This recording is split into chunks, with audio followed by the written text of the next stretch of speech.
people's favour is fickle, and this earthly life does get cut short.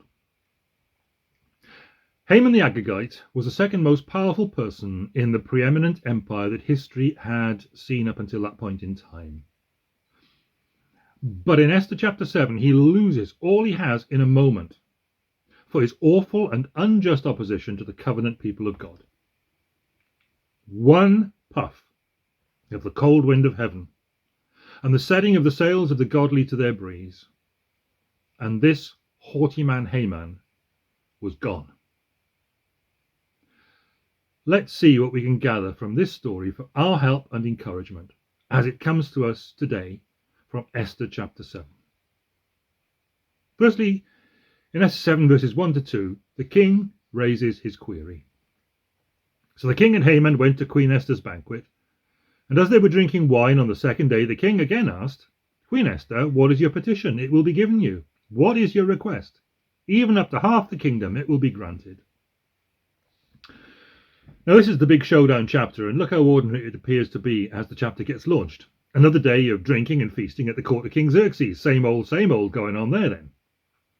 And bear in mind, this is a book where the astonishing work of God progresses in the ordinary and the everyday, not so much by way of writing in the sky. And it's worked out as God's people take the opportunity to courageously act.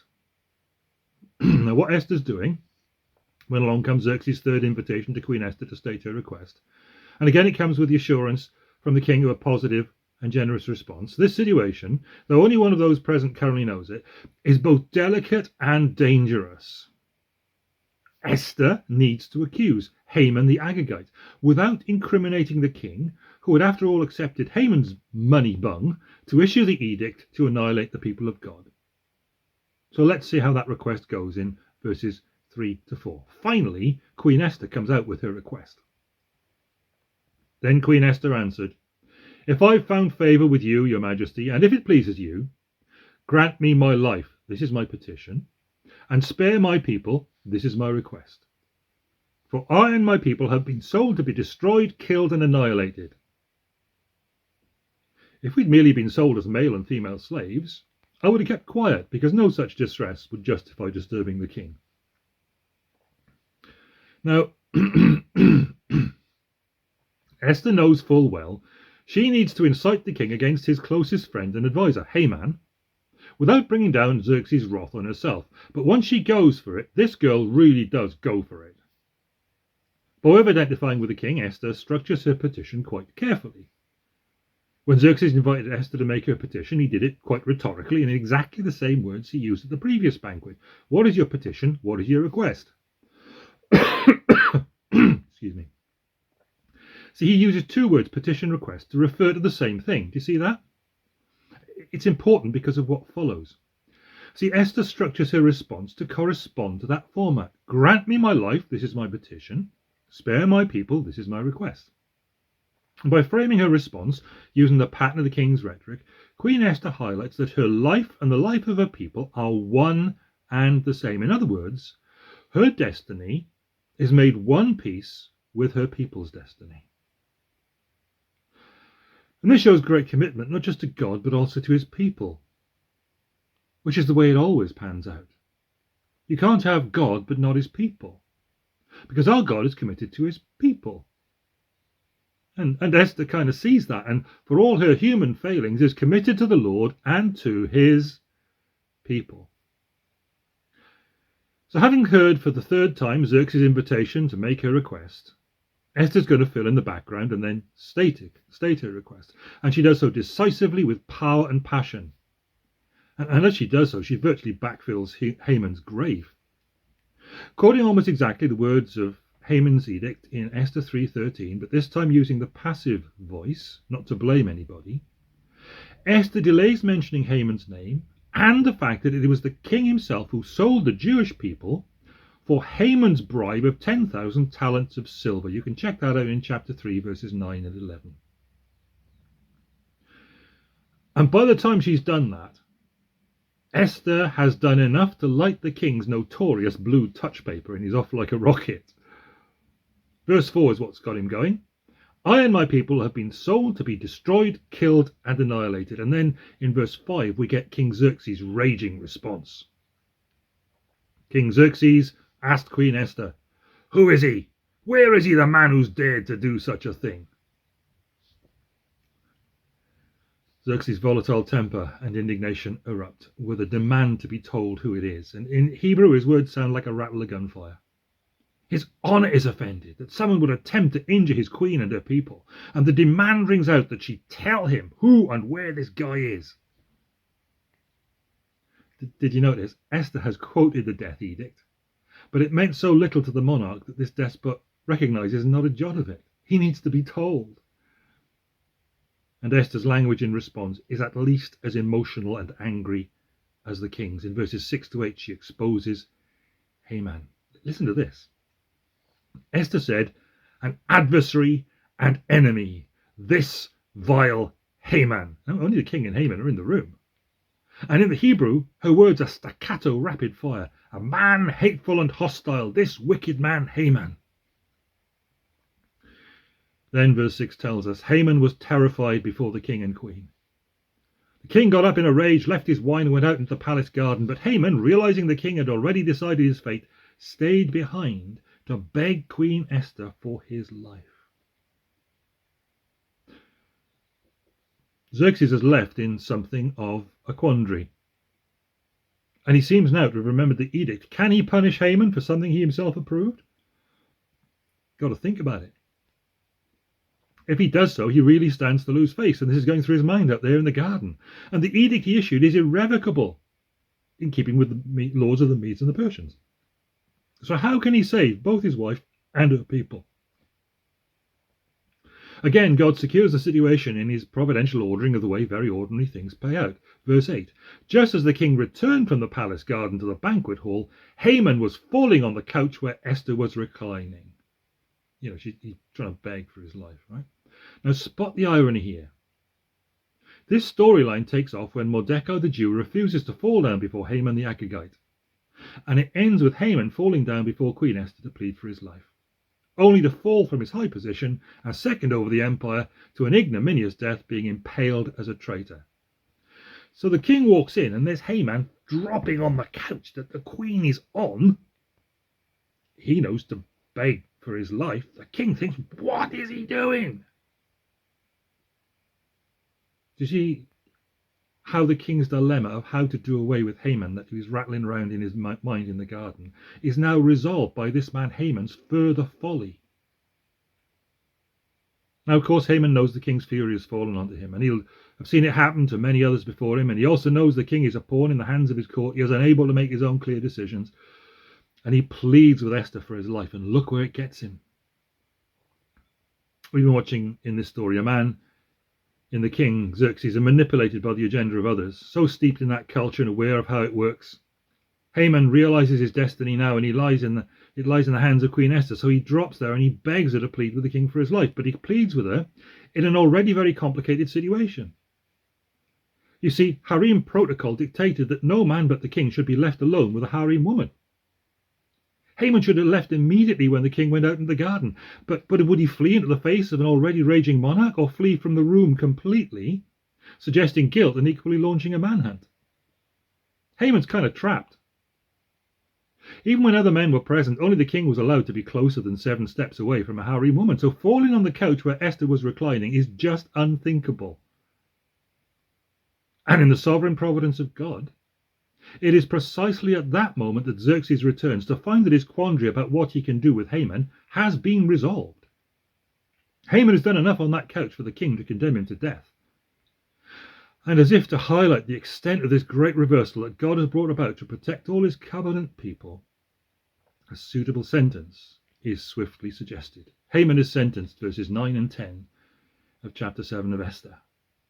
Verse 9, then Harbona, one of the eunuchs attending the king, said, a pole reaching to a height of 50 cubits stands by Haman's house.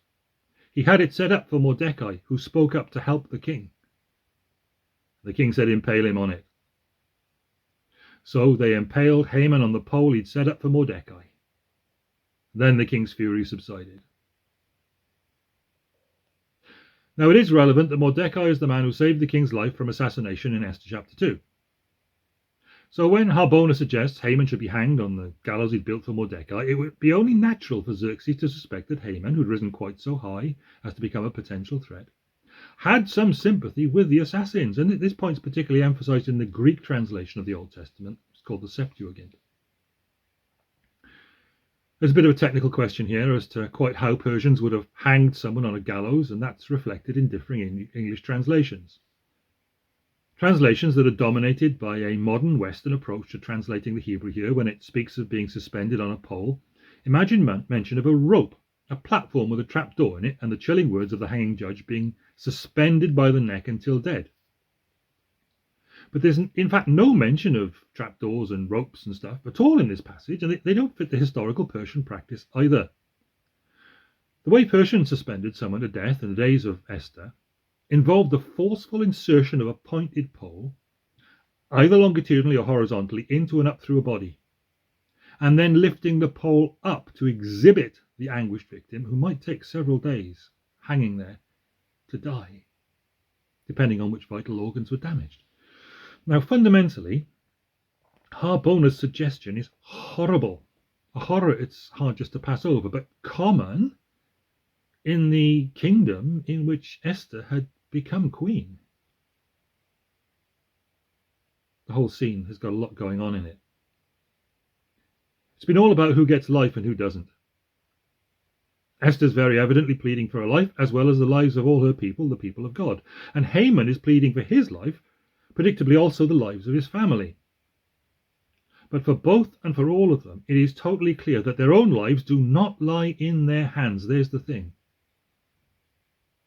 Their lives don't lie in their hands, but in others, higher hands. And yet for both Esther and Haman, for all of them, it's totally clear that their own lives, well, they're hanging by some hand they don't fully understand. There's the thing.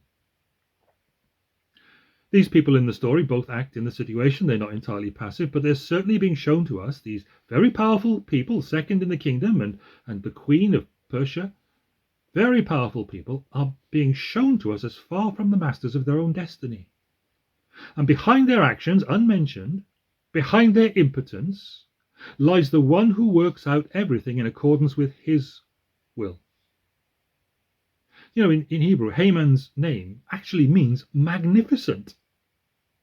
But however powerful a person is, even the most powerful people in the world's largest of empires, their best laid plans can be reversed in an instant by something as simple as a sleepless king's insomnia in the providence of the three times holy God.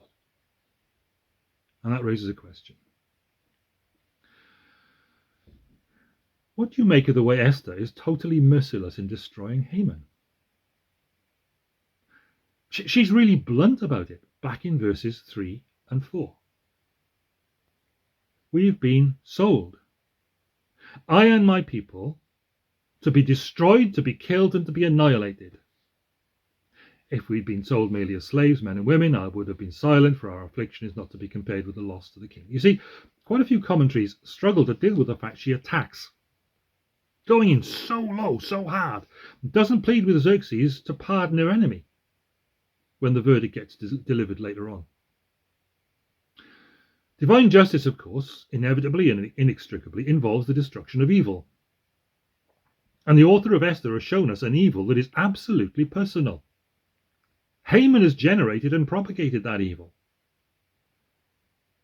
See, there's a tendency in our day and age to think of evil as some substance out there. But it doesn't exist like that, apart from the person who's propagating it in this story. So to deliver the Jewish people from annihilation, as he promised in his covenant to them, God necessarily had to destroy the source of the evil that threatened their existence, and that source is Haman. It's personal. But more than that, it's Haman acting in his capacity as a particular part of the whole group of humanity. He exists in a national context. Now, this is an even trickier one for us in our culture and for the way that we tend to think of things, and our media and everything we read and hear talks about it. Let me ask you a question. Let me put it to you in this way. Where do you stand with the idea of a holy war? Now, we've seen it abused and we've seen all sorts of bad stuff happen and all the rest of it when the source of it is wrong, and it isn't a holy war at all. It's an unholy war. But you see, we live in a secular culture which has gone further than rejecting God to insist that life in this age is all there is. Perish the thought, this life can be horribly cruel, and if that's all we've got with nothing to look forward to, life is very grim indeed. So no wonder then, really, that our era defines living your best life here and now as the highest good. They reckon it's all it is, so live it great now, you know. Extending that, living your best life here and now, to define what counts as morality. It says it is right to make sure that you live your best life. Moreover, it says it's very wrong for anyone to deflect you from doing that, however you define your best life. And the way you do it could be pretty evil. So the idea of waging a war against someone else's evil is anathema to the culture that we're submerged in. In short, holy war has been made into a terrible wrong, regardless of the rights and wrongs of the situation that it's in. And that's not uniformly the view of Scripture, particularly in the early Old Testament books, of course. And decisive opposition to evil is often to be found in Bible pages. There's a very strong case to be made, you know, that what Esther does here is to fulfill the commission given by God to King Saul. Saul, the ancient and anointed ruler of his people. Saul fell because he did not pursue the command of God to destroy the Amalekites in the way he'd been told to. But this is Old Testament stuff, so what on earth am I talking about now? Way back in Exodus 17, 8-15, the Amalekites tried to destroy God's Old Testament people in the earliest of times, just as in Esther's day, somebody else was trying to destroy them again. It happened a lot over time.